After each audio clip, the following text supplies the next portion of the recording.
For a bride price of 1.8 million, I married a blind man. Because he was blind, I did whatever I wanted. Until one day, he helplessly said, "You don't even close the door when using the bathroom. Do you really think I'm blind?" That day, I was passing through the park when a cheerful-looking lady stopped me and asked, "Young lady, are you looking for a partner?" I wasn't there to find a partner, I was looking for a job. I've always disliked blind dates, and I had even decided not to get married. Just as I was about to decline, she continued astonishingly, "My son is really great, more handsome than celebrities. Oh, and we'll give you a bride price of 1.8 million, a house, and a Porsche as a dowry. Auntie, you have excellent intuition. I'm indeed looking for a partner. To be honest, I come here every day, hoping to find a good family to marry into." I affectionately held her hand. "I come here every day too.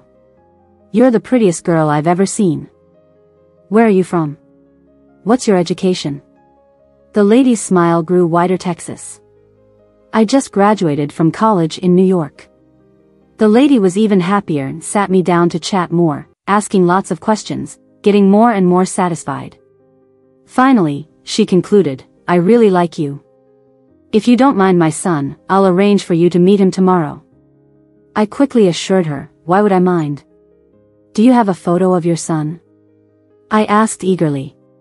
She took out a picture, and when I saw it, my eyes lit up. The man was handsome and cool, with short hair making him look sunny and mature. His refined features were undoubtedly oozing with charisma. "Auntie, I want to marry him." The lady hesitated, "But my son has a condition. He lost his sight this year." "Blind?" I was taken aback. Before I could respond, the lady continued, "Please, don't reject him immediately. My son is really great. You can take it as a trial period, and I'll pay you $50,000 a month." "Auntie, it's not about the money. How long is the trial period?" I swallowed hard. 3 months. If you two don't get along, I won't make it difficult for you." The lady sighed worriedly. I quickly agreed. $150,000 over 3 months. Anyone would accept, especially since her son was truly handsome, a feast for the eyes. It was settled. The lady continued to remind me, since losing his sight, my son has been depressed, often going a day without speaking. He even dislikes the household staff. So you and he will be living together alone. Please try to cheer him up. Thank you so much. It was clear she wanted someone to keep him company. That was fine with me, I enjoyed being with handsome men.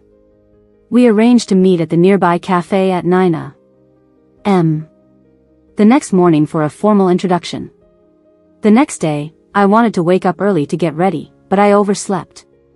When I opened my eyes, it was already 8:30. No time for dressing up. Besides, he was blind, so it wouldn't matter. I opted for a natural look, tying my hair back and wearing a casual autumn outfit at the cafe. The lady was already waiting for me. Beside her sat a man wearing sunglasses. He was aloof and unsmiling, seemingly out of place with the world around him. But he was undoubtedly the center of attention in the cafe, with many girls sneaking glances and even taking pictures of him. I, too, was attracted, thinking how handsome he was. I hurried over as the lady stood up to greet me. "Emily, this is my son Lucas." Lucas remained motionless, not acknowledging me at all. I didn't mind since he was blind and couldn't see me anyway. After I sat down, the lady left, leaving me alone with Lucas. I felt awkward. How was I supposed to interact with Lucas? I had no experience, and he was blind. "Hello?" I forced a smile, appreciating Lucas's stunning looks. He nodded slightly, acknowledging me. I asked if he had breakfast, and he said he had. Sudden madness struck me. I haven't eaten yet. I'm going to have breakfast now. The moment I said it, I regretted Lucas nodded again, signaling me to do as I pleased. So I didn't hold back, I was hungry.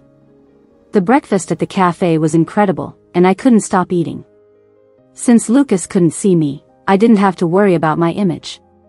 So, I devoured my meal, even ordering another serving in secret after finishing the first. I was full. What a satisfying breakfast. Lucas's lip seemed to curl. Was he smiling? I looked closer. Nope, still cold and silent. The awkward silence persisted until the lady returned. Lucas whispered something to her, then left with the help of a driver. I couldn't help feeling a little down. Did I fail the test? Was the 150,000 gone? Unexpectedly, the lady grasped my hand joyfully. Emily, this is great. My son likes you. You can see each other more. I was confused. He didn't say a word the whole time. How did he like me? I don't know either. He's been like this for 7 or 8 dates. This time he's like that too, but he likes you. The lady kept smiling. I couldn't figure out what Lucas saw in me and decided to stop pondering. I just wanted the 150,000. The lady transferred 150,000 to me on the spot, grinning from ear to ear. I was thrilled. I needed money. Living alone with Lucas for 3 months would not only earn me money, but also give me time to improve myself. A win-win. That day, I packed my things and moved into Lucas's villa, a luxurious mansion in the suburbs. I had never seen such a big villa, easily 800 square meters. The courtyard had several cars, including a Porsche and a Ferrari, likely Lucas's previous rides. There was an outdoor pool and a garden on the east side. Stunning. After the lady dropped me off, I wandered around, admiring the scenery, when a maid emerged. I was surprised. Aren't I supposed to live alone with Lucas? We don't stay overnight. We just come to cook and clean, taking turns. We won't bother you and Lucas, the maid explained, clearly following the lady's instructions. I said I understood. The nanny pointed upstairs and said, Miss Emily, you can go pick a room on the 2nd floor, or you can stay with Master Lucas, if he doesn't mind staying together already. That's moving too fast. I have my pride, you know. I quickly headed upstairs to choose an empty room. When I got there, I saw Lucas sitting alone on the balcony, motionless like an old man. It was sunset, and he looked incredibly handsome bathed in the warm light, but also incredibly lonely. My heart ached a little. Poor Lucas. He lost his sight, so even the most beautiful sunset is just darkness for him. It's too painful. Lucas, I'm here, I said, trying to sound casual as I approached. He nodded slightly but didn't speak. How about we go for a drive? You can feel the wind and the sun, I suggested. After all, I can drive. I thought you'd read me books or tell me stories, like those therapists, Lucas said, his voice clear and deep, tinged with somberness. I rolled my eyes. Stories are boring. Drives are way more exciting. Lucas seemed to think about it and then nodded. I helped him downstairs. He walked really slowly, clearly not used to moving around much. He probably just sits around all day since he went blind. We made it to the yard where a Porsche was parked. The nanny hurried over, a bit panicked. Why are you downstairs? Be careful not to fall. Don't be so nervous. Go get the car keys. I'm taking Lucas for a drive, I said, a bit exasperated. Lucas has lost his sight and the will to live. A few bumps and scratches aren't going to hurt him more. The nanny fetched the keys, and I helped Lucas into the passenger seat. I fiddled around a bit and started the car. The Porsche felt amazing. I hit the gas, but too hard. The car lurched forward and hit the wall. Thankfully, it wasn't going too fast, but Lucas and I were thrown forward, drool flying. The nanny was terrified and rushed over to help. I was scared too, thinking I messed up big time. I glanced at Lucas, who had his head tilted but still had his sunglasses on. I'm so sorry, I blurted out. He smirked a bit, a helpless smile. Trying to kill me on the first day, huh? Pretty ruthless. I laughed. Lucas was an interesting guy. Thankfully, we were both okay. We switched to another car and set off again. This time I was better at it and didn't leave the estate, so nothing happened. We just drove around in circles. Lucas rested one arm out the window, his short hair tousled by the evening breeze. His side profile was stunning. Perfect. We drove until it was dark, then returned to the villa. After dinner, it was time to shower and rest. The nanny had already left, so helping Lucas bathe fell onto me. It hadn't crossed my mind before, and now I felt a bit shy about it. Lucas calmly undressed himself and sat in the bathtub. "I can't see anything, don't worry about it," he said. True, he couldn't see, so why should I be embarrassed? I helped him bathe, getting myself soaked in the process. I decided to strip and grab a towel to wrap myself. Lucas suddenly choked on some water, startling me. "What's wrong? Did you choke on water?" I asked. His expressionless eyes didn't move, and he shook his head slightly. "I'm fine." "What are you doing?" That's when I realized I was only in my underwear. If Lucas had his sight, he'd see everything. I quickly wrapped the towel around me, awkwardly laughing. Nothing. I'll keep helping you." The awkward atmosphere lingered until we were finally done with the bath. I helped Lucas back to his room and then took a shower myself. Good night it was. I chose to sleep in another room. No way was I bold enough to sleep with Lucas. But I couldn't sleep well. I was kind of a bed snob. In the early morning, yawning, I sat there groggy. Lucas came over, feeling the wall for support. He probably wanted to wash up. I threw my blanket off and felt a chill. Looking down, I realized I wasn't wearing anything. I had gone to bed in my sleepwear, but my tossing and turning had somehow stripped it off during the night. I usually have a habit of sleeping naked, but I wouldn't dare to do that in someone else's house yet. I unconsciously did. Quickly, I dove back under the covers, face red, and looked at the doorway. Lucas was looking down at the floor, silent. "Did you see anything?" "What?" "I can't see," he reminded me. I quickly got out of bed to find my clothes. Lucas, who had raised his head, choked again and lowered it. "What's wrong now?" I asked, confused. "Maybe a cold." "Been coughing a lot lately," Lucas replied coolly. "Ah, that must be it," I thought. No way could he have seen my body and gotten so flustered he started coughing, right? I got up and helped Lucas wash up. The nanny called us for breakfast. I asked Lucas if he wanted to go downstairs. He said no, so I went myself and brought breakfast up for both of us. When I got back, I saw Lucas sitting motionless on the balcony again, like an old man. The morning sunlight was bright, but on him, it seemed to cast a twilight of gloom. I sighed. He had fun driving yesterday, but the sadness inside wasn't something I could easily fix. A little happiness was still just that, temporary. His dark life would continue. I understood the mindset of people with disabilities. I'd done volunteer work and had training. It wouldn't be easy to pull Lucas out of his darkness. Breakfast. Eat up. I need some exercise now, I said as I set the table and put his food in front of him.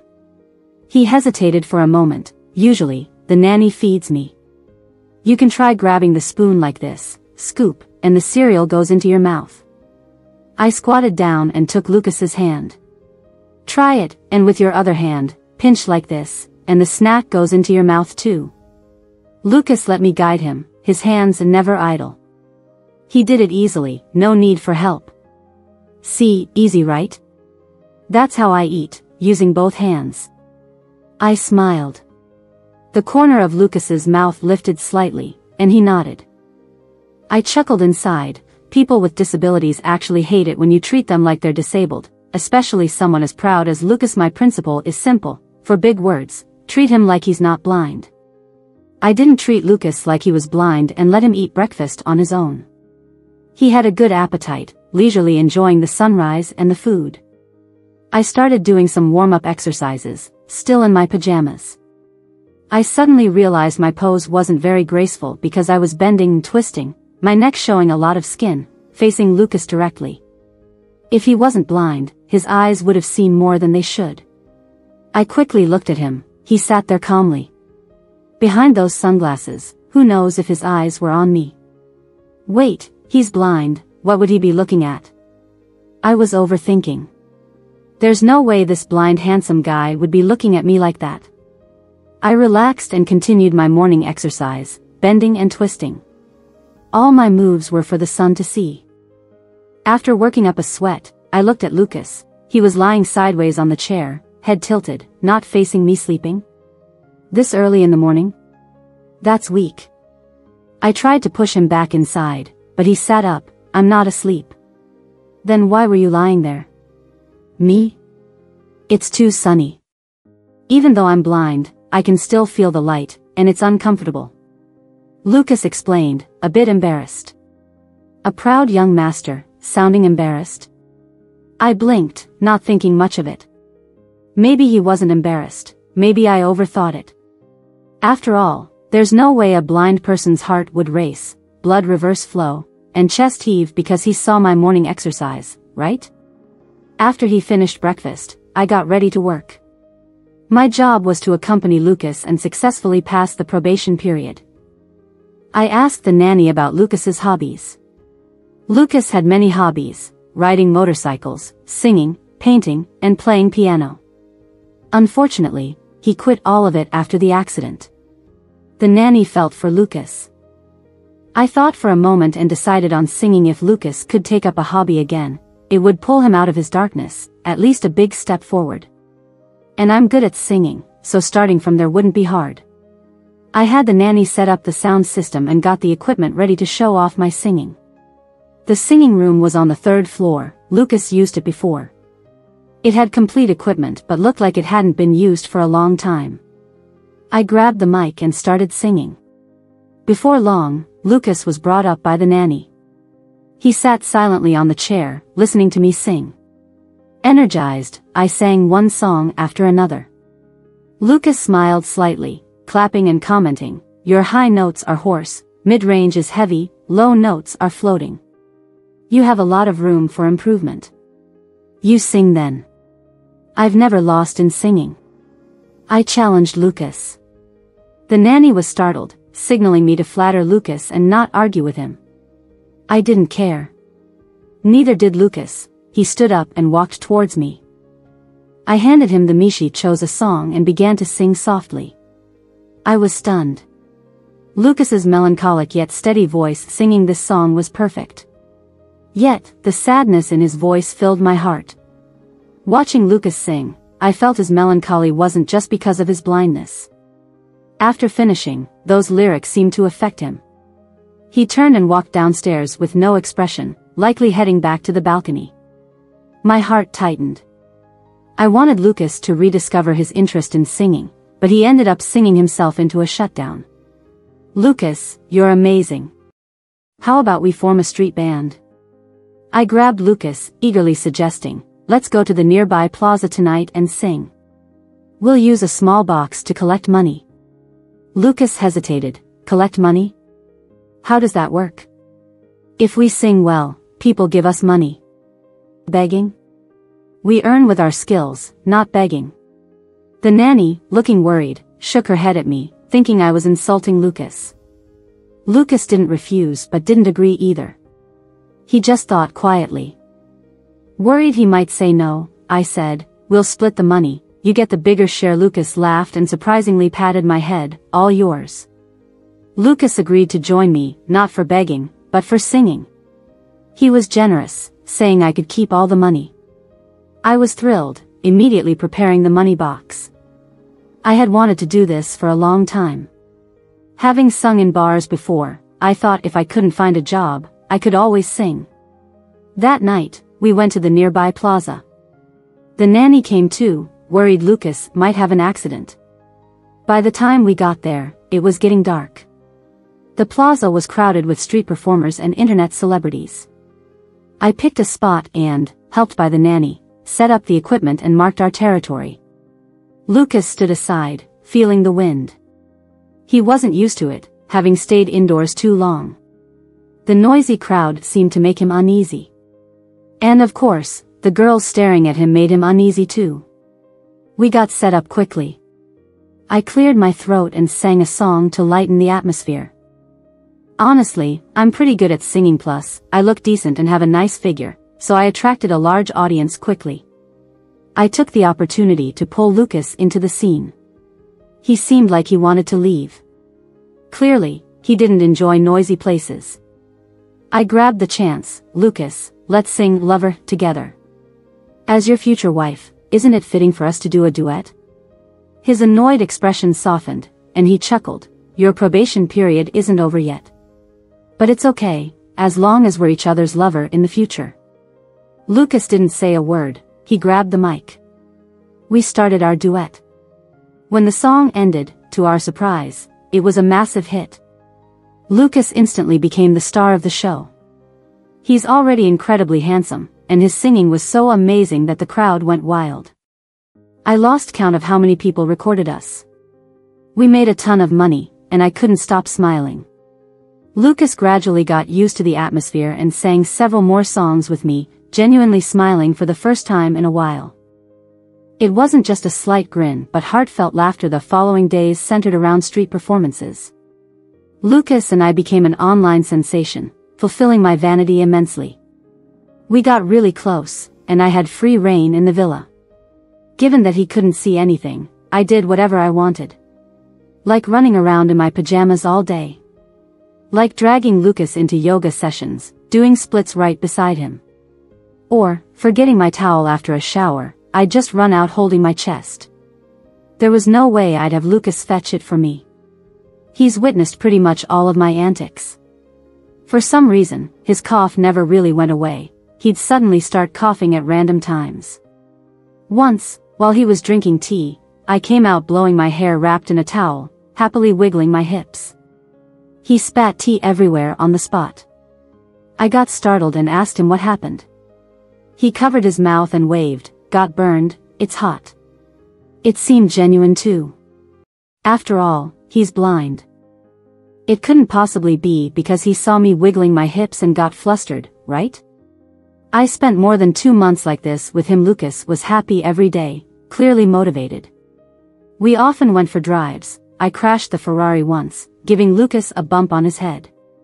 We went to amusement parks for thrills, though I almost scared myself to death, screaming while dragging him along. We frequently had pillow fights too. I would cover my eyes to simulate his blindness and then grab a pillow to fight. He always won, every time. I tried cheating by peeking, trying to see how he won. Yet, he'd still win and sneak in precise hits, making me furious. Street performances at night became a staple too. Sometimes I didn't feel like going, but he'd insist. This one night, he wanted to go but it started raining. I laughed, nope, we can't go. Finally, some rest. Lucas smiled and patted my head again. Perfect, I'll draw you a picture. A drawing? Just 13 days left until your probation ends. I want to capture you. Lucas said earnestly. My heart tightened inexplicably. Feels like you're saying goodbye. You're not interested in me? What are you talking about? Sit still. Lucas didn't answer my question, gesturing for me to sit on the couch. So you can't see, how will you draw? I can touch you. I can feel your features. Lucas raised his hand. Lucas had the housekeeper bring over the drawing supplies and set up a board next to me.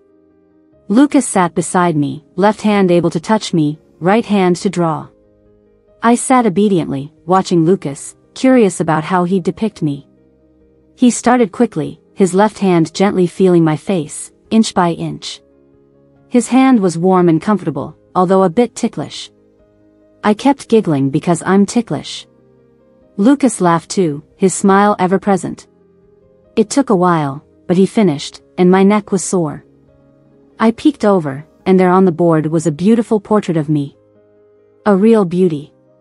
You're amazing. How did you do it? It's just practice, Lucas replied, seemingly looking at the drawing. But he's blind, what was he seeing? Is this for me? I want to hang it up. I rubbed my hands. Lucas shook his head, not for you. Why? I got anxious. This is my best work. I don't want to give it away, Lucas said softly. I snuggled up to him, wrapping my arms around his neck sweetly. Please, I love it so much. Honestly, it was the first time I initiated physical contact with him after all this time. Lucas didn't find it inappropriate, patting my head in return. I'll give you 5 million. Consider it as me buying the painting. I was a little stunned. Really? Really? Then I have to sell it. I did nothing, and now I get 5 million out of the blue. Lucas actually gave me 5 million. The next day, his mother Helen brought it over. Emily, my son said he's giving you 5 million. Here it is. Helen held my hand, standing at the villa's gate. I took the card, thrilled and confused. Really? So generous? Helen smiled awkwardly. I invited her in for a chat, but she waved it off. I won't go in. Your probation is almost over. Spend more time with Lucas. Changed a lot, thank you. I didn't do much, just the occasional drive with Lucas, dragging him out to sing daily, and being carefree around the villa. Lucas improved mainly because I opened his heart. As soon as Helen left, I hummed my way upstairs, super happy. But then I saw Lucas sitting alone on the balcony, unmoving, like an old man. I got really anxious inside. What's going on? Something's wrong with Lucas. I ran over and hugged him. What are you doing? Meditating, Lucas said with a smile, letting me lie on his back. I checked his face more closely. He looked fine, he really was just meditating. I was overthinking. That's good. Helen really gave me 5 million. I'm a millionaire now. I shared my joy. Lucas found it funny. Greedy. Yeah, I'm greedy. I'm also going to marry you and take all your money. My mind was calculating. Lucas fell silent for a moment, then nodded, all right. On the last night of my trial period, I jumped onto Lucas's bed. It was a spur-of-the-moment thing. I was officially his tomorrow, so what did it matter if we slept together tonight? Lucas, I'm here. I crawled into the bed and hugged him. He laughed. Miss Emily, are you always this brave? Not really, it's just because I'm so close to you. Honestly, if you weren't blind, you'd know every hair on my body. Lucas laughed again. Too bad I can't see anything. He hugged me back, holding in his laughter. I poked him, he begged for mercy, and then pulled me into his arms. I immediately melted. That broad, warm chest was a killer move. No woman could resist that. If Lucas had decided to misbehave at that moment, I wouldn't have stood a chance. But he didn't do anything, just coaxed me to sleep. Let's get to bed early. The next morning, I ran to my room and put on a beautiful dress, then returned to Lucas's room. Lucas, feel my dress. It's so beautiful. I spun around like a fairy. Sitting on the bed, Lucas smiled. I don't even have to see it to know it's beautiful. Of course, it's your wife. I gloated. Lucas kept smiling, and then we heard a car horn from downstairs. I was about to go check it out when Lucas spoke. It's someone sent by my parents. Today is my mom's birthday. I have to go. You stay home. When will you be back?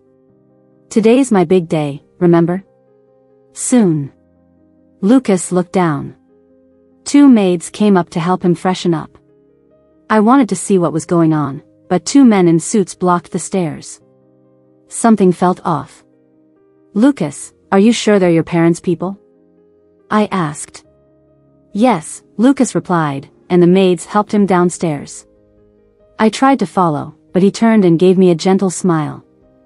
In that moment, I felt like he could see me. When will you be back? I blurted out. Very soon, Lucas said, going down. After he left, even the maids left the house. I sat alone in the yard, feeling incredibly bored. Finally, something happened. A red BMW drove in. I was excited, thinking Lucas had returned, but it was a woman I didn't know. She had full, round cheeks, naturally curly hair, and dressed very fancy. I approached to ask who she was. She looked me over and coldly asked, "Did you get the 5 million? The 5 million from Lucas's mother?" "Yes, you got it." The woman dusted off her sleeve. "Miss Emily, I'm sorry to inform you that you didn't pass your probation. Please pack your things and leave." "Why?" "No reason. You're just not Lucas's type. He's grateful for helping him out of his dark time. The 5 million is a breakup fee."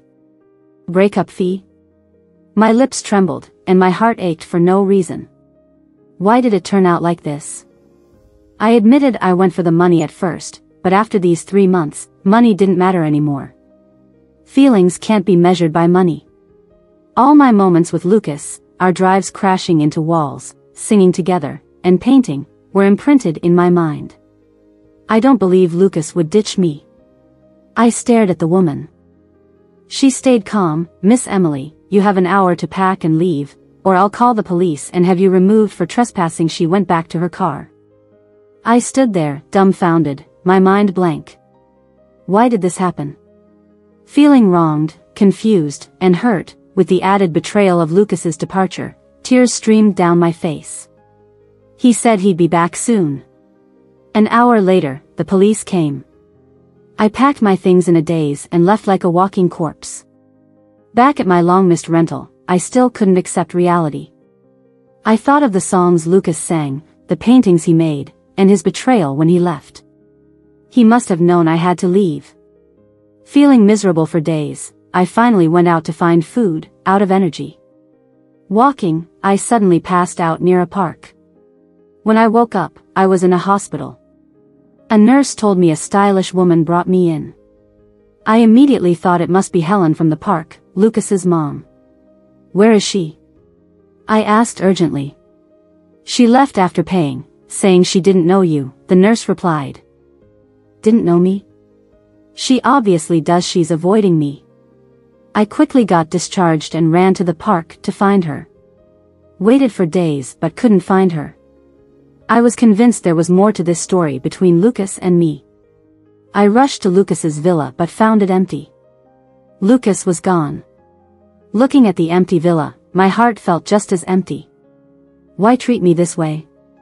Lost and desolate, I wandered back to my rental and collapsed into sleep. In my dreams, I saw Lucas's face, heard him singing, painting. Then shattered glass everywhere. I jolted awake. Why was I dreaming about that car crash? Last year, I biked past a slope and found an overturned car, glass and blood everywhere. The driver was barely breathing. I quickly gave first aid until the ambulance arrived. Why did I suddenly dream about this? I closed my eyes and tried to remember, slipping back into a hazy dream where the man on the ground merged with Lucas. Lucas. It was Lucas. I jolted upright. Yeah, even though Lucas was bloody back then, I vaguely remembered his face. It was him. I saved Lucas last year. Then someone dragged me to accompany Lucas in the park. Now, Lucas is gone. It was premeditated. "Lucas, what the hell are you playing at?" I cursed, tears streaming down my face. A strange impulse made me leave the house. I got on my old mountain bike and raced towards the accident scene in the dark. By now, it was already midnight. There weren't many cars on the road, let alone cyclists. I didn't wear any protective gear and just charged towards mountain. An hour later, sweating all over, I rode up the third steep slope of mountain. Over the slope was a clearing where one could rest and park. A Ferrari was parked there, its lights flashing faintly. Inside, I could see a man silently looking at a painting. My pupils shrank, and I shouted, "Lucas!" Tears instantly welled up. I came here on a whim, not really expecting to find Lucas. But there he was. He was just sitting in the car, looking lonely like an old man. The man in the car moved, immediately hitting the gas and driving uphill, leaving me behind. I shouted, "Lucas, what are you doing?" I furiously pedaled my bike, trying to catch up, but the Ferrari sped further and further away. I became dizzy from exhaustion, slipped and tumbled down the slope. I fell hard, hitting rocks near the cliff and almost fainted. The night was cold, and the surroundings were dead silent. I felt like I was going to die, crying desperately as I faded in and out. Warm hands lifted me up, and a faint, comforting scent enveloped me. I cried even harder, yelling between sobs, "Why are you doing this to me?" Lucas didn't say a word, just put me in the car. I spotted my portrait before passing out from exhaustion. When I woke up, I was in the hospital again. I immediately called for Lucas, but a woman's voice replied. Lucas had left to take over the family business, leaving last night. I looked at her, and it was Lucas's mother, the woman from the park Lucas left. "Who exactly are you?" I demanded. "I'm actually Lucas's housekeeper, not his mother." "You can call me Helen," she sighed, looking bitter. I asked her why she deceived me. "Emily, I think you know you saved Lucas back then, otherwise, you wouldn't have run to the accident scene. This whole thing was actually Lucas repaying you," she explained. I shook my head. If he wanted to repay me, he could have just given me money. Why go through all this trouble? Lucas must have liked me. He made me stay with him for 3 months, played with my feelings. Helen was speechless, eventually forcing a bitter smile. I'll be honest. Back then, he was trying to end his life. I was shocked. End his life? He was under immense pressure, living like a puppet controlled by his parents. He was excelling in a high-pressure environment from a young age, always standing at a height ordinary people couldn't reach. But the greater his success, the lonelier he felt eventually. He developed depression and decided to end it all. Helen's eyes reddened. You saved him, and for the first time, he felt warmth, so he couldn't forget you. While recovering, he made a deal with his parents. He would live according to their expectations, but he had to see you again and repay you. Helen explained everything. I sat there, speechless. Lucas, you idiot. I need to see him. I got out of bed. He left for Germany last night, Helen said reluctantly. I snapped, who are you kidding? I went looking for him at 2 a.m. He sent me to the hospital and then flew to Germany in the middle of the night? I'm not that easy to fool. Lucas didn't go to Germany. Helen chuckled dryly, softly saying, Emily, let it go. Lucas agreed to follow his parents' plans, to become the heir obediently, and to marry Joanna. Being with you for 3 months was enough for him. Tell Lucas I'll be at our old spot tonight. If he doesn't come by midnight, I'm jumping. I said firmly without saying more to her. I checked out of the hospital early and prepared myself. That night, I took a cab to the place and sat in the clearing. As time passed, the people and cars on the mountain left. Eventually, it was just me.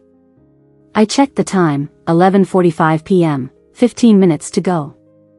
I stood up and looked around. There wasn't a soul in sight. Lucas, you're not coming, are you? 15 minutes later, I walked towards the railing. Just one step over, and I could jump. Without any hesitation, I climbed over. Suddenly, a beam of light shone on me. A Ferrari sped up the mountain. My legs trembled, and I quickly climbed back. The car stopped, and Lucas got out, wearing sunglasses, silently watching me. I ran to him. He raised his hand to stop me. Miss Emily. Shut up. I threw myself on him and kissed him deeply. Lucas stiffened, pushing me away. I clung on, kissing him while tears streamed down my face. Feeling my tears, he softened instantly. When I finally let go, he was breathless, his cheeks flushed. I didn't waste any more words. I have a way to deal with your parents. You're just stupid, oppressed from a young age with no concept of rebellion, I said with a humph. Lucas was still catching his breath, then took a deep breath. Miss Emily, I don't want to discuss this. Shut up. I kissed him again. Lucas pushed me away, and I ran towards the cliff. Lucas was startled, rushing to catch me. I kissed him again, making his face flush once more. He couldn't stay serious anymore. I grabbed his hand, and we walked to the edge of the railing. Using his phone, I took a photo of the cliff. What are you doing? Lucas asked, confused. Post it with a status saying that you like to come here every midnight and that maybe down there is where you really belong, I instructed Lucas. After that, keep coming here pretending you're going to jump. Lucas frowned. No way, that's too much. You have to push the limits, just like me. If you don't post it, I'll jump right now. I started to climb the railing again. Lucas pressed his lips together, looking at me. What do you really want? What do I want? I love you. What do you think I want? I glared at him fiercely. I don't want your thanks, I want you.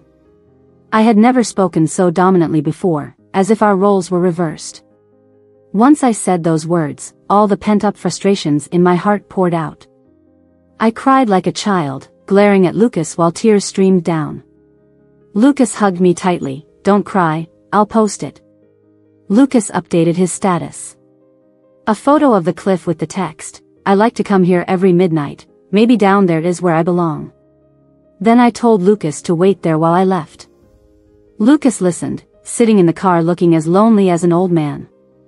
I hid behind some trees, watching his car from a distance. Before long, sirens blared from the mountain base, and private cars rushed up. I was dumbfounded. 30 or 40 cars came to find Lucas. From a distance, I saw a crowd surrounding Lucas, including elderly and middle-aged people. I even heard someone scolding, Lucas, are you trying to pull another stupid stunt? The commotion lasted for half the day, and the crowd dispersed, with Lucas being taken away. I returned to my rented place, not hearing from Lucas for a whole week. On the 8th day, Helen came to see me, saying that Madam wanted to meet me. In a fancy restaurant, I met Lucas's mother, Wendy. Helen told me her name. I recognized her as the one who kicked me out of the villa. Meeting her again, I initiated a handshake. What can I do for you, Wendy? I smiled like a victor. She kept a stern face, refusing to shake my hand. How much money do you want? How much money? Lucas had already agreed to be our successor and marry Joanna, but then suddenly wanted to die. You must have instigated it, right? Helen's eyes showed a murderous intent. I shook my head. Is there a chance that you guys drove him to this? Why did he try to kill himself before? Wendy's face changed. Lucas was just having a hard time. What do you mean? How long are you going to keep lying to yourself? Do you need Lucas to die before admitting your mistakes? I didn't hold back. Wendy's face turned pale, and she slapped the table hard. Helen flinched and quickly signaled to me. I didn't care and also slapped the table. Even a spring has its limits. You think the harder you press, the higher it bounces? Haven't you considered it might break? Think about it, when has Lucas ever been happy? If I hadn't been with him for 3 months, the spring would have snapped long ago. I got angrier and threw the bank card at her. I don't need your 5 million. Keep it for Joanna's dowry. Then I walked out. Wendy sat there, her face turning various shades. Back at my rented place, Helen soon arrived. I thought she came to scold me, but she gave me a thumbs up. Emily, your gutsy madam was so stunned by your scolding she started to wonder if she was wrong. She'll admit it? I don't believe it. With Lucas in this state, she might have to admit her mistakes, Helen sighed, handing me back the bank card. Madam forgot about this card. She left in a daze, so I brought it to you. I don't want it, I shook my head. Helen encouraged me, take it. You earned it. As for Lucas, Madam will decide. I still don't want it. I returned it to Wendy. I can't take it back. Are you sure? That's $5 million. Helen continued persuading. I said no. I was getting annoyed. Take it away. Helen chuckled. It seems Miss Emily truly loves Lucas. At first, you were tempted by $5,000 a month, but now you're turning down $5 million. That's the power of love? Helen kept laughing, looking towards the door. I jumped in surprise. Wendy was standing there, her face complicated, staring at me. What do you want? I asked. She said nothing and left. Helen hurried after her. What's going on? 3 days later, Helen returned. She smiled. Miss Emily, Lucas has been going up the mountain threatening Madam. The cold wind made his eye condition worse, and he's blind again. What? He's blind again? Yes, so after careful thought, Madam asks you to take care of Lucas again. This time, it's 100 grand a month. Helen pulled out a contract. For how many months this time? If it wasn't for Lucas going blind again, I wouldn't go back. It depends on Lucas. I asked him, and initially, he said for life. But that depends on you too, Helen laughed. I immediately understood and returned to the villa. Again, I was the only one to enter. The housekeeper was cooking, and it was quiet upstairs. I ran up and saw Lucas drawing on the balcony. I smiled and quietly approached, seeing the girl in the drawing was me, with a ponytail from last year. You remember my old hairstyle? I hugged him. He had heard me coming, smiling slightly. When you gave me CPR, the ponytail was all over my face. Did you fake being blind those 3 months? I bit my lip, my face flushing. What did I do for those 3 months? Showered with the door open, dressed without a bra, slept uncovered. Just thinking about it makes me want to die. Seriously, I was blind. After you left, I recovered for a few days, but then the mountain wind got to me again, and the doctor said I'd need a month of rest to recover. Lucas was sincere. His car accident was really bad, it damaged his eyes, and it's prone to recurring. I felt relieved, thinking Lucas didn't see anything. You take your time drawing, I'm back now, gonna take a shower first. I hummed a little tune as I headed to the bathroom, casually tossing my clothes aside. Lucas choked a bit. I glanced back at him. He seemed fine, still drawing. I blinked and continued to the bathroom. When I finished showering, Lucas had already finished his drawing and stood at the bathroom door to show me as I was tying my hair. My stomach suddenly started to hurt. I must have rushed too much on the way here and dressed too lightly, catching a chill. Frustrated, I sat directly on the toilet to deal with it. Lucas choked again, startling me. What are you doing? I asked. He took off his sunglasses, his lively eyes filled with resignation. You think I'm really blind, huh? Letting me see you on the toilet and everything? I pulled my pants up and kicked him hard. Epilogue. After hearing about having to marry Joanna next year, I visited the steep slope after the third turn up the mountain again. Standing on the open space by the cliff, grabbing the railing, I watched the birds flying in the distance. I've always liked birds. My favorite is the white dove. People think I'm an unruly rich kid, but they don't know I'm worse off than a white dove. At least a white dove can fly high and far. I'm trapped at home, following everything by the book, like a spring coil, compressed tightly. Turning around, the night wind hit me. Unknowingly, the mountain was deserted, maybe because it was late. I got back in the car, started the engine, and drove down. I was distracted tonight, unable to focus. While turning, I forgot to slow down. By the time I realized it, the car was out of control. A moment of terror was followed by extreme relief. If I die, could I become a white dove? Amidst glass shards and blood, I laughed weakly, feeling a coldness spread over me. Maybe I really was going to die. But why, at such a late hour, was someone coming up the mountain? Who was that person, panting hard while riding a mountain bike? She squatted down, frantically trying to stop my bleeding, and started giving me CPR. Her warm lips and black ponytail were so close. Her hair had a fragrant smell, brushing against my face, causing an itching sensation amidst the excruciating pain. My consciousness grew blurry, only her lips and ponytail remained in my thoughts. The car accident left me blinded for a while. I eventually recovered, but I told no one. I feared my parents would crush me back into a tightly pushed spring. I wanted to be a white dove for a while. A white dove is free. The white dove wanted to see a woman. I spent a bit of money to trick her into coming. She was really unique, even dared to come to our matchmaking without makeup, and ate 2 full breakfasts. She's lively and vibrant, unlike me. But she's too lively.